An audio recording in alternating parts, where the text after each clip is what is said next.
Rated M for mature. Sega.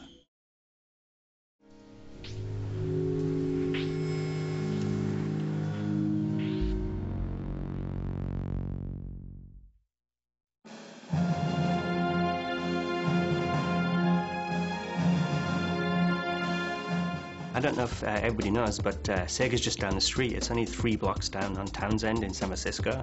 And Sega and we were all kind of friends at that time. And what they did is they looked at Secret Level and said, hey, this is an up-and-coming developer. You know, these guys can probably do really well for us. We can manage them, but yet keep them somewhat remote, so we can kind of focus on the product. I think one of the great things about Japanese companies is people stay there for a really long time. So, you know, you go and start talking with Sega about Golden Axe, and the guy who did the original is still there and still working and still involved. And so it's been really cool to be able to talk to him, to show him the stuff. Uchida-san's been awesome. It's one of the great things about working with Sega, and one of the reasons that I was really excited about the acquisition with Secret Level and Sega is that they're all these guys that made these great classic games that I played growing up. These guys are still at Sega, and it's great that you can still get access to these guys. And it was pretty cool meeting him and talking to him and having him talk about what he thought and the process of creating Golden Axe. When I saw the concept design, that was awesome, great. That's out of my idea. They are already in the higher level, so probably I don't need to say anything for them. He has some really good insight. It's kind of surprising. It's been such a long time, and he does have some really awesome ideas for making this game even better. I mean, he had a lot to do with saying, hey, you know, we can expand on those beats. We didn't do it very much in Golden Axe. The series, this is something that's unique. So it really was a collaboration. Apart from getting specific ideas, it's just really nice to have the blessing of the original person. And you know that you're trying to keep that spirit alive, and it's good to know that they bless you and they are doing the handoff with you. We started Golden Axe pretty modestly with about 4 people, and Secret Level was about 50 people at that time when we were really kicking off Golden Axe, and Secret Level is currently about 141 people today. When we took on Golden Axe was really the project that not only was bringing us to doing this size of game, but also bringing us to the next generation, and with it, developing our own technology. So Golden Axe was kind of the core piece of a very large strategy to enter this age of gaming.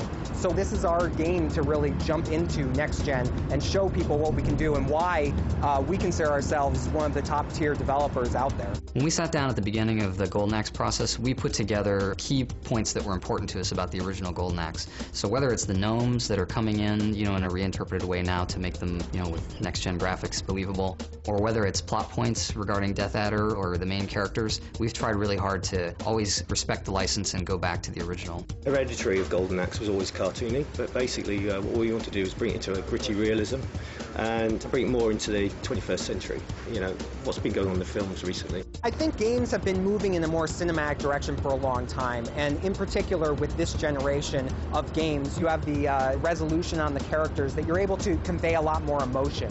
And for us, we need to tie those things together. I mean, you need to have an amazing fantasy world, having it be very barbaric, but then there has to be that emotional component, and that's really the challenge now. The art design process started quite some time ago, where I sat down with Silvio Abisher.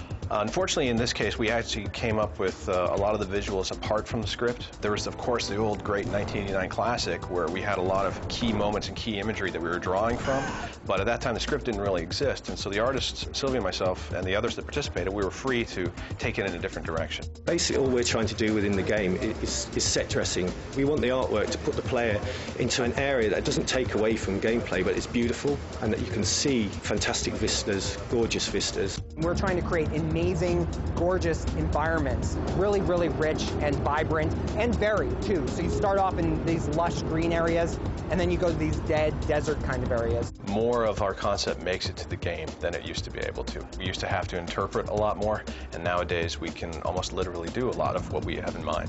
In our case, with our evolving technology, and it is still a new technology for our company, not everything's possible, but even what we are capable of is still ahead of what we could do a few years ago. So one of the first things you'll see is it's a free roaming world. You can go anywhere. And beyond that, you can actually wander for up to 1 kilometer in any direction. And I think that's quite a powerful thing.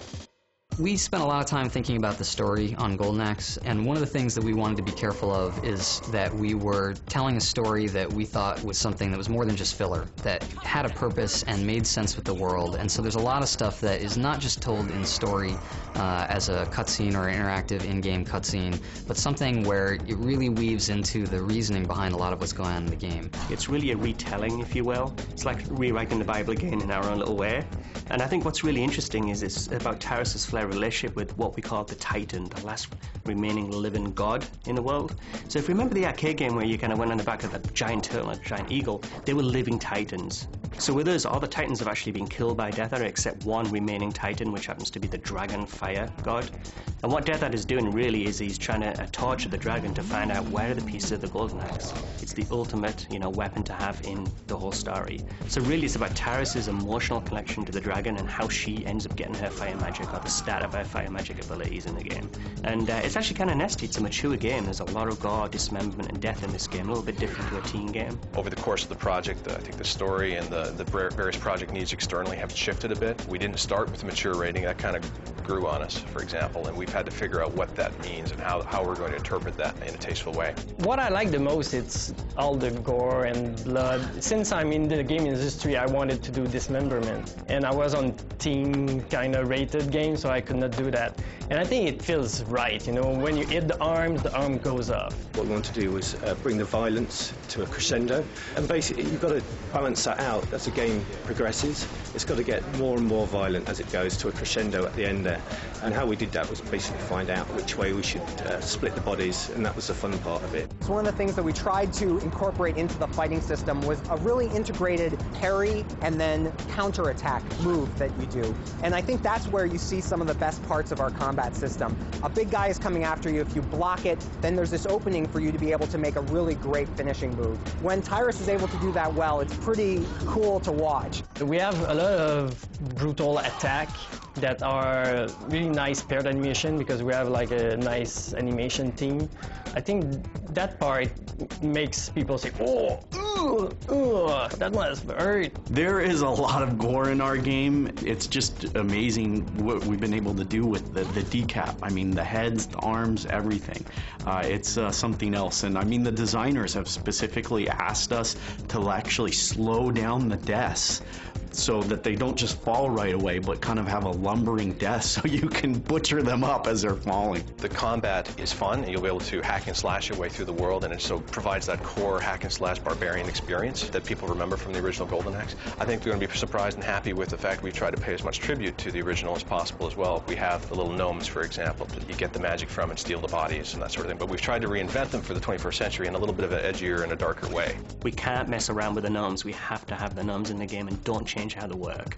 Magic system's another good example. We could have made it a complicated system with lots of different spells, but instead we went for the 3 types of spells. Fire-based magic for Tyrus. Keep it simple. Hit the button once, spell 1, hit it 3 times for the ultimate smart bomb spell, and summon a giant dragon. Just like the arcade when the big dragon head came in the screen and got blasted the fire down on the minions. We basically did that in 3D, and it's fantastic, and it's just old school way. Don't mess around with it. Whenever you look at any kind of license, it's always tough to kind of get to what's the heart of that license, and what do you do to interpret it in a fresh way so that you're getting all the stuff that everybody remembers or likes about that license, even if it's a new license. And when we looked at Golden Axe, the thing that all of us remembered and that all of us were psyched about was like, oh man, yeah, you want to grab control of that beast. Many games have touched on it, but I don't think many games have done it well. And we knew that we needed to create beasts that people would want to ride that were varied so that there were different times you'd want to ride the different beasts. The focus that we've had to really stand out is on the beasts.